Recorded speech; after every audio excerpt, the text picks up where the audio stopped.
I'd like to tell you about the strangest secret in the world. Some years ago, the late Nobel Prize-winning Dr. Albert Schweitzer was being interviewed in London, and a reporter asked him, "Doctor, what's wrong with men today?" And the great doctor was silent a moment, and then he said, "Men simply don't think." It's about this that I want to talk with you. We live today in a golden age. This is an era that man has looked forward to, dreamed of, and worked toward for thousands of years. But since it's here, we pretty well take it for granted. We in America are particularly fortunate to live in the richest land that ever existed on the face of the earth, a land of abundant opportunity for everyone. But do you know what happens? Well, let's take 100 men who start even at the age of 25. Do you have any idea what will happen to those men by the time they're 65?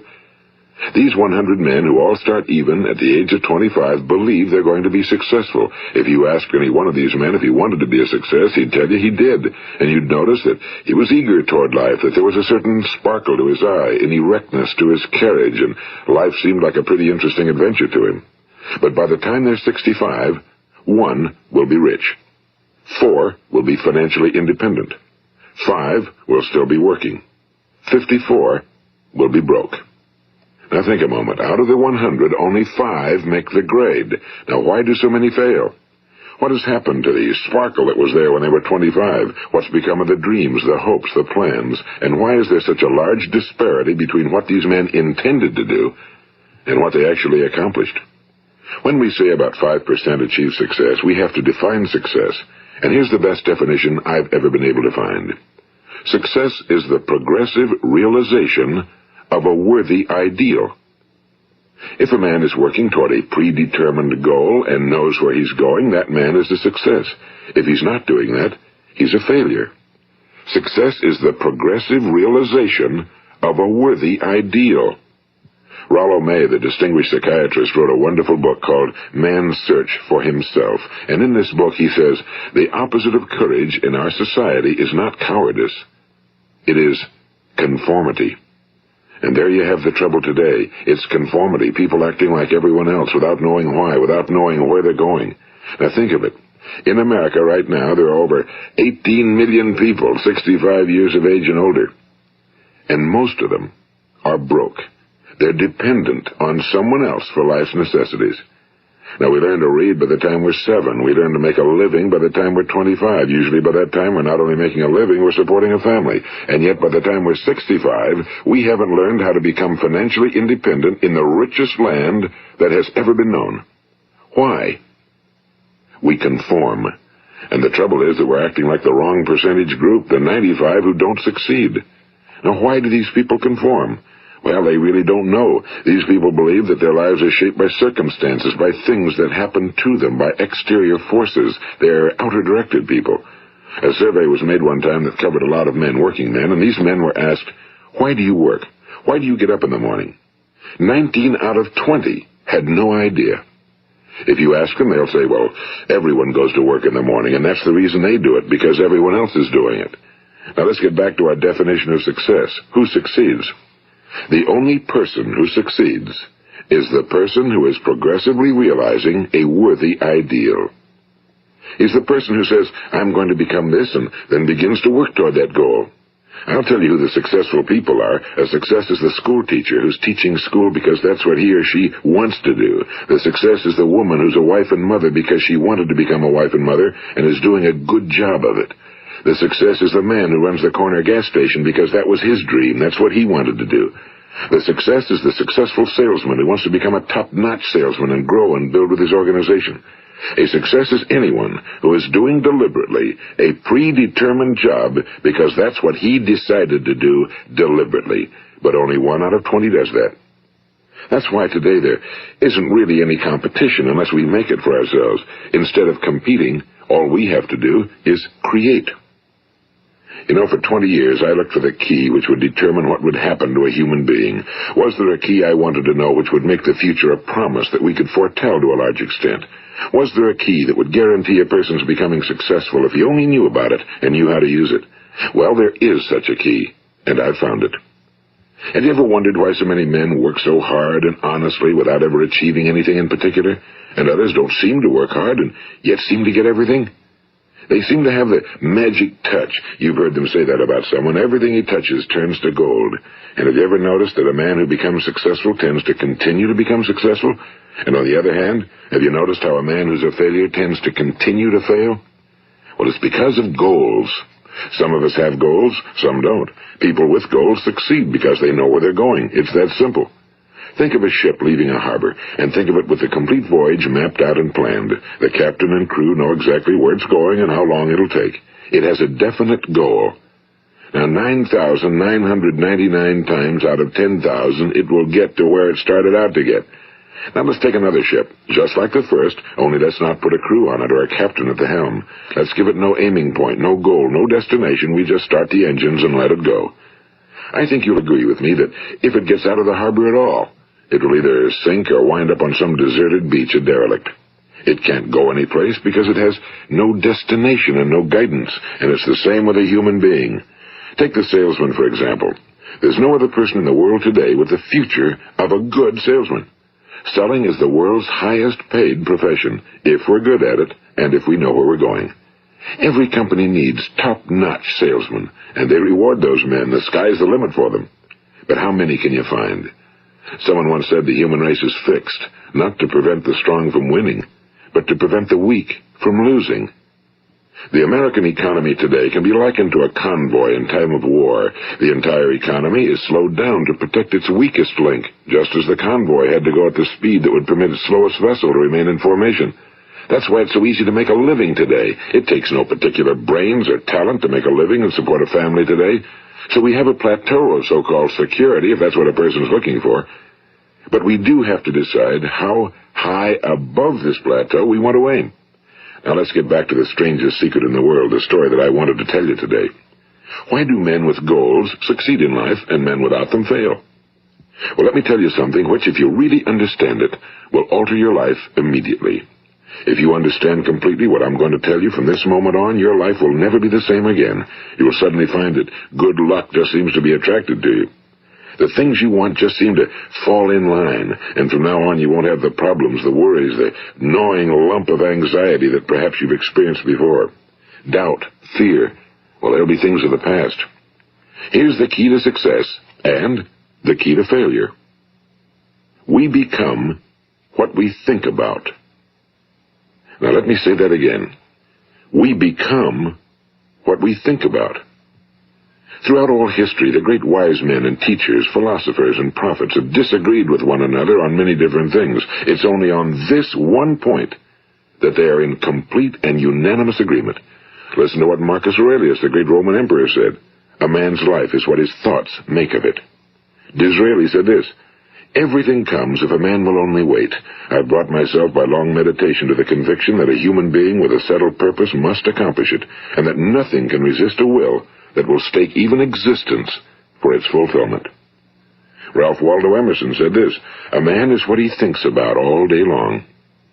William James said, the greatest discovery of my generation is that human beings can alter their lives by altering their attitudes of mind.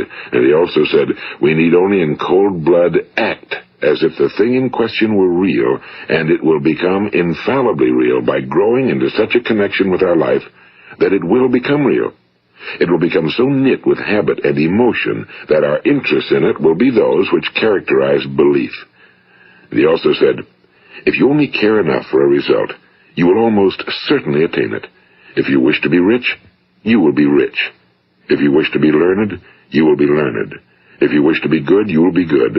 Only you must then really wish these things and wish them exclusively, and not wish at the same time 100 other incompatible things just as strongly. In the Bible you read in Mark 9:23, if thou canst believe, all things are possible to him that believeth. My old friend Dr. Norman Vincent Peale put it this way, this is one of the greatest laws in the universe. Fervently do I wish I had discovered it as a very young man. It dawned upon me much later in life, and I found it to be one of the greatest, if not my greatest discovery outside of my relationship to God. The great law, briefly and simply stated, is that if you think in negative terms, you will get negative results. If you think in positive terms, you will achieve positive results. That is the simple fact, he went on to say, which is at the basis of an astonishing law of prosperity and success. In 3 words, believe and succeed. William Shakespeare put it this way: our doubts are traitors and make us lose the good we oft might win by fearing to attempt. George Bernard Shaw said, people are always blaming their circumstances for what they are. I don't believe in circumstances. The people who get on in this world are the people who get up and look for the circumstances they want, and if they can't find them, make them. Well, it's pretty apparent, isn't it? And every person who discovered this for a while believed that he was the first one to work it out. We become what we think about. Now, it stands to reason that a person who's thinking about a concrete and worthwhile goal is going to reach it, because that's what he's thinking about, and we become what we think about. Conversely, the man who has no goal, who doesn't know where he's going, and whose thoughts must therefore be thoughts of confusion and anxiety and fear and worry, becomes what he thinks about. His life becomes one of frustration and fear and anxiety and worry. And if he thinks about nothing, he becomes nothing. Now, how does it work? Why do we become what we think about? Well, I'll tell you how it works as far as we know. Now, to do this, I want to tell you about a situation that parallels the human mind. Suppose a farmer has some land, and it's good fertile land. Now, the land gives the farmer a choice. He may plant in that land whatever he chooses. The land doesn't care. It's up to the farmer to make the decision. Now, remember, we're comparing the human mind with the land because the mind, like the land, doesn't care what you plant in it. It will return what you plant, but it doesn't care what you plant. Now, let's say that the farmer has 2 seeds in his hand. One is a seed of corn. The other is nightshade, a deadly poison. He digs 2 little holes in the earth, and he plants both seeds, one corn, the other nightshade. He covers up the holes, waters, and takes care of the land, and what will happen? Invariably, the land will return what's planted. As it's written in the Bible, as ye sow, so shall ye reap. Now remember, the land doesn't care. It'll return poison in just as wonderful abundance as it will corn. So up come the 2 plants, one corn, one poison. Now, the human mind is far more fertile, far more incredible and mysterious than the land, but it works the same way. It doesn't care what we plant. Success, failure. A concrete, worthwhile goal, or confusion. Misunderstanding, fear, anxiety, and so on. But what we plant, it must return to us. You see, the human mind is the last great unexplored continent on Earth. It contains riches beyond our wildest dreams. It will return anything we want to plant. Now, you might say, well, if that's true, why don't people use their minds more? Well, I think they figured out an answer to that one, too. Our mind comes as standard equipment at birth. It's free, and things that are given to us for nothing we place little value on. Things that we pay money for, we value. The paradox is that exactly the reverse is true. Everything that's really worthwhile in life came to us free. Our minds, our souls, our bodies, our hopes, our dreams, our ambitions, our intelligence, our love of family and children and friends and country, all these priceless possessions are free. But the things that cost us money are actually very cheap and can be replaced at any time. A good man can be completely wiped out and make another fortune. He can do that several times. Even if our home burns down, we can rebuild it. But the things we got for nothing, we can never replace. The human mind isn't used because we take it for granted. Familiarity breeds contempt. It can do any kind of job we assign to it, but generally speaking, we use it for little jobs instead of big, important ones. Universities have proved that most of us are operating on about 10% or less of our abilities. So decide now, what is it you want? Plant your goal in your mind. It's the most important decision you'll ever make in your entire life. What is it you want? Do you want to be an outstanding salesman? A better worker at your particular job? Do you want to go places in your company? In your community? Do you want to get rich? All you've got to do is plant that seed in your mind, care for it, work steadily toward your goal, and it will become a reality. It not only will, there's no way that it cannot. You see, that's a law, like the laws of Sir Isaac Newton, the laws of gravity. If you get on top of a building and jump off, you'll always go down, you'll never go up, and it's the same with all the other laws of nature. They always work. They're inflexible. Think about your goal in a relaxed, positive way. Picture yourself in your mind's eye as having already achieved this goal. See yourself doing the things you will be doing when you've reached your goal. Ours has been called the phenobarbital age, the age of ulcers and nervous breakdowns and tranquilizers. At a time when medical research has raised us to a new plateau of good health and longevity, far too many of us worry ourselves into an early grave trying to cope with things in our own little personal ways without learning a few great laws that will take care of everything for us. These things we bring on ourselves through our habitual way of thinking. Every one of us is the sum total of his own thoughts. He is where he is because that's exactly where he really wants to be, whether he'll admit that or not. Each of us must live off the fruit of his thoughts in the future, because what you think today and tomorrow, next month and next year, will mold your life and determine your future. You're guided by your mind. I remember one time I was driving through eastern Arizona, and I saw one of those giant earth-moving machines roaring along the road at about 35 miles an hour with what looked like 30 tons of dirt in it. A tremendous, incredible machine, and there was a little man perched way up on top with the wheel in his hands guiding it. And as I drove along, I was struck by the similarity of that machine to the human mind. Just suppose you're sitting at the controls of such a vast source of energy. Are you going to sit back and fold your arms and let it run itself into a ditch? Or are you going to keep both hands firmly on the wheel and control and direct this power to a specific, worthwhile purpose? It's up to you. You're in the driver's seat. You see, the very law that gives us success is a two-edged sword. We must control our thinking. The same rule that can lead a man to a life of success, wealth, happiness, and all the things he ever dreamed of for himself and his family. That very same law can lead him into the gutter. It's all in how he uses it, for good or for bad. This is the strangest secret in the world. Now, why do I say it's strange, and why do I call it a secret? Actually, it isn't a secret at all. It was first promulgated by some of the earliest wise men, and it appears again and again throughout the Bible, but very few people have learned it, understand it. That's why it's strange, and why for some equally strange reason it virtually remains a secret.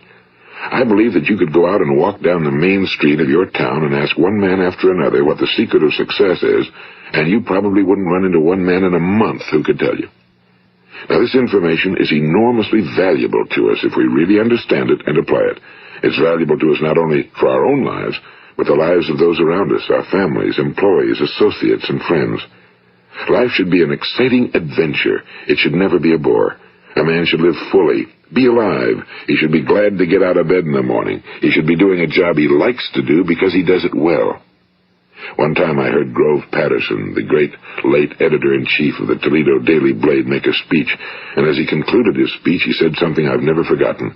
He said, "My years in the newspaper business have convinced me of several things. Among them, that people are basically good, and that we came from someplace, and we're going someplace. So we should make our time here an exciting adventure. The architect of the universe didn't build a stairway leading nowhere." And the greatest teacher of all, the carpenter from the plains of Galilee, gave us the secret time and time again. As ye believe, so shall it be done unto you. I've explained the strangest secret in the world and how it works. Now, on this side, I want to explain how you can prove to yourself the enormous returns possible in your own life by putting this secret to a practical test. I want you to make a test that will last 30 days.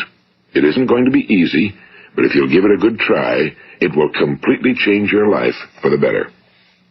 Now, back in the 17th century, Sir Isaac Newton, the English mathematician and natural philosopher, gave us some natural laws of physics which apply as much to human beings as they do to the movement of bodies in the universe.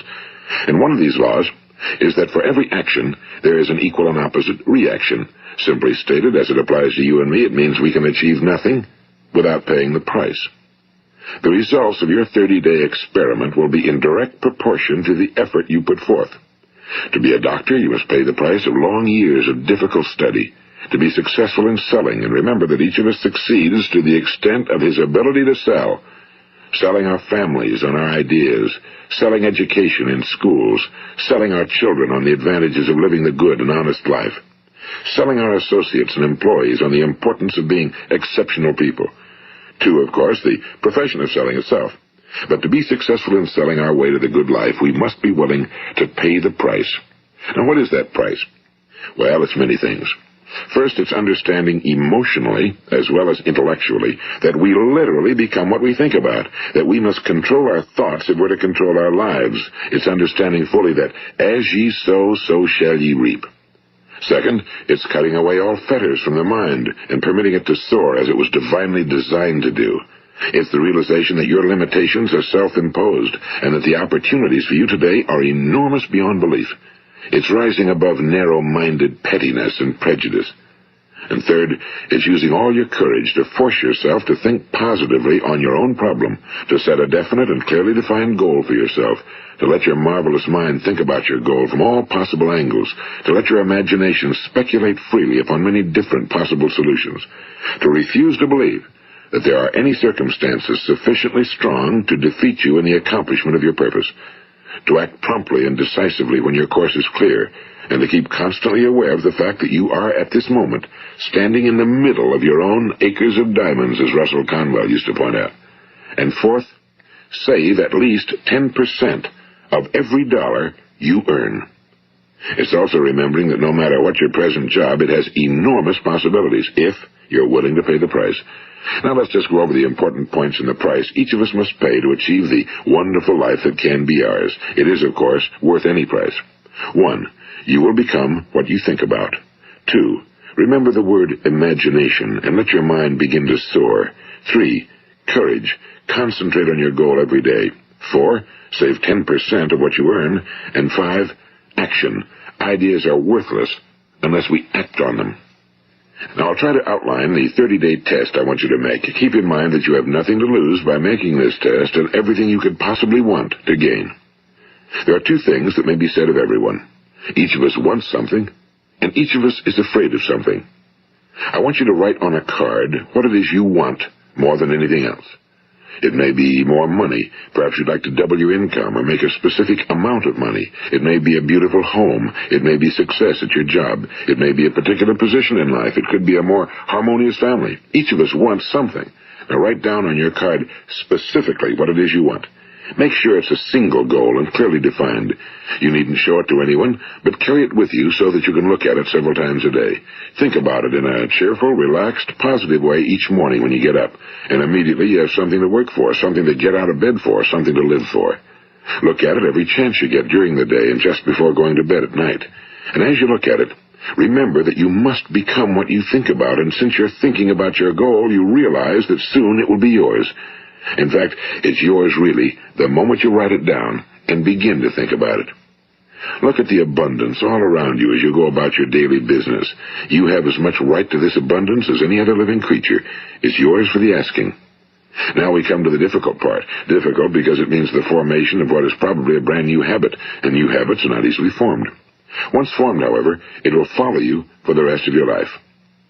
Stop thinking about what it is you fear. Each time a fearful or negative thought comes into your consciousness, replace it with a mental picture of your positive and worthwhile goal. And there will come times when you'll feel like giving up.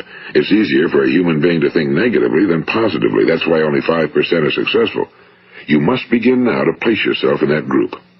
For 30 days, you must take control of your mind. It will think about only what you permit it to think about. Each day for this 30-day test, do more than you have to do. In addition to maintaining a cheerful, positive outlook, give of yourself more than you've ever done before. Do this knowing that your returns in life must be in direct proportion to what you give. The moment you decide on a goal to work toward, you're immediately a successful person. You are then in that rare and successful category of people who know where they're going. Out of every 100 people, you belong to the top 5. Don't concern yourself too much with how you're going to achieve your goal. Leave that completely to a power greater than yourself. All you have to do is know where you're going.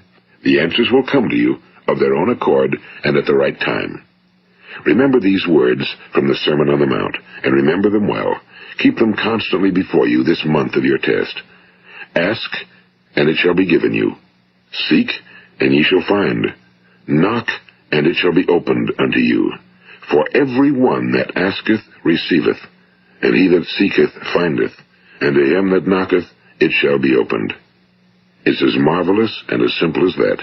In fact, it's so simple that in our seemingly complicated world, it's difficult for an adult to understand that all he needs is a purpose and faith. For 30 days, Do your very best. If you're a salesman, go at it as you've never done before, not in a hectic fashion, but with the calm, cheerful assurance that time well spent will give you the abundance in return you deserve and want. If you're a homemaker, devote your 30-day test to completely giving of yourself without thinking about receiving anything in return, and you'll be amazed at the difference it makes in your life. No matter what your job, do it as you've never done it before for 30 days. And if you've kept your goal before you every day, you'll wonder and marvel at this new life you've found. Dorothea Brand, the outstanding editor and writer, discovered it for herself and tells about it in her fine book, Wake Up and Live. Her entire philosophy is reduced to the words, act as though it were impossible to fail. She made her own test with sincerity and faith, and her entire life was changed to one of overwhelming success. Now, you make your test for 30 full days. Don't start your test until you've made up your mind to stick with it. You see, by being persistent, you're demonstrating faith. Persistence is simply another word for faith. If you didn't have faith, you'd never persist. If you should fail during your first 30 days, by that I mean suddenly find yourself overwhelmed by negative thoughts, you've got to start over again from that point and go 30 more days. Gradually, your new habit will form until you find yourself one of that wonderful minority to whom virtually nothing is impossible. And don't forget the card. It's vitally important as you begin this new way of living. On one side of the card, write your goal, whatever it may be. On the other side, write the words we've quoted from the Sermon on the Mount. Ask, and it shall be given you. Seek, and ye shall find. Knock, and it shall be opened unto you. Nothing great was ever accomplished without inspiration. See that during these crucial first 30 days, your own inspiration is kept at a peak. And above all, don't worry. Worry brings fear, and fear is crippling. The only thing that can cause you to worry during your test is trying to do it all yourself. Know that all you have to do is hold your goal before you. Everything else will take care of itself. Remember also to keep calm and cheerful. Don't let petty things annoy you and get you off course. Now, since making this test is difficult, some will say, why should I bother? Well, look at the alternative.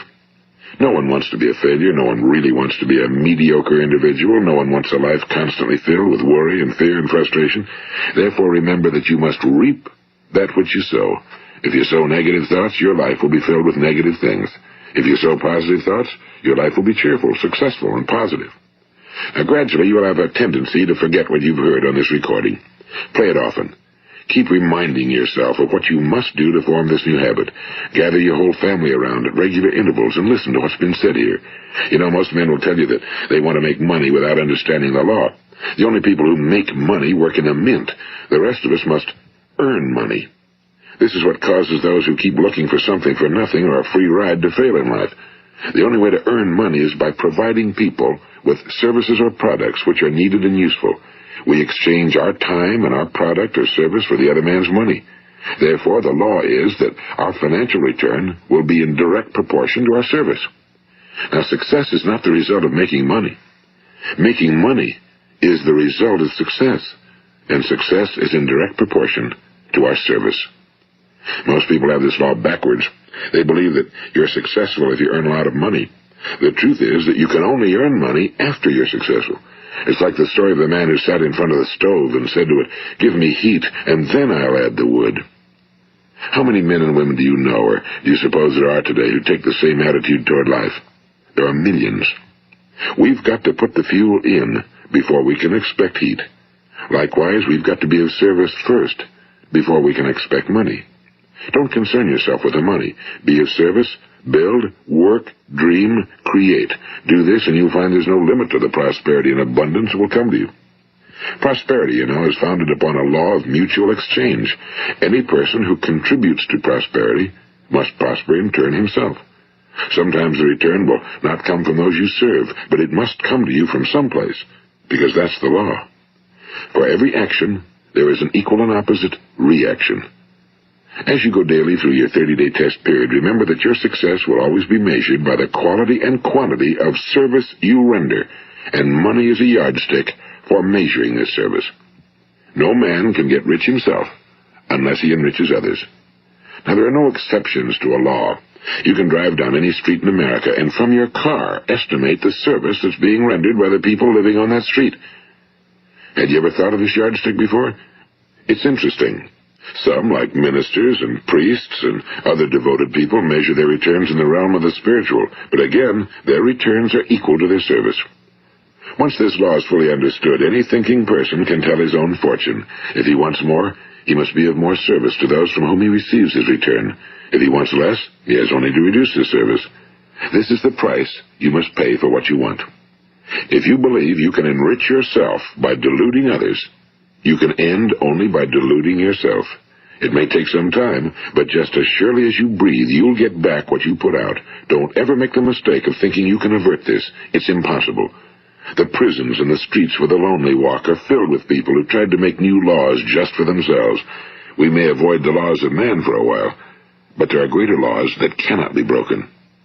An outstanding medical doctor recently pointed out 6 steps that will help you realize success. 1. Set yourself a definite goal. 2. Quit running yourself down. 3. Stop thinking of all the reasons why you cannot be successful and instead think of all the reasons why you can. 4. Trace your attitudes back through your childhood and try to discover where you first got the idea you couldn't be successful, if that's the way you've been thinking. 5. Change the image you have of yourself by writing out a description of the person you would like to be. And 6. Act the part of the successful person you have decided to become. The doctor who wrote those words is a noted West Coast psychiatrist, Dr. David Harold Fink. Do what the experts since the dawn of recorded history have told you you must do. Pay the price by becoming the person you want to become. It's not nearly as difficult as living unsuccessfully. Make your 30-day test, then repeat it again, and each time it will become more a part of you until you'll wonder how you could ever have lived any other way. Live this new way, and the floodgates of abundance will open and pour over you more riches than you may have dreamed existed. Money? Yes, lots of it. But what's more important, you'll have peace. You'll be in that wonderful minority who lead calm, cheerful, successful lives. Start today. You have nothing to lose, but you have a whole life to win. This is Earl Nightingale, and thank you.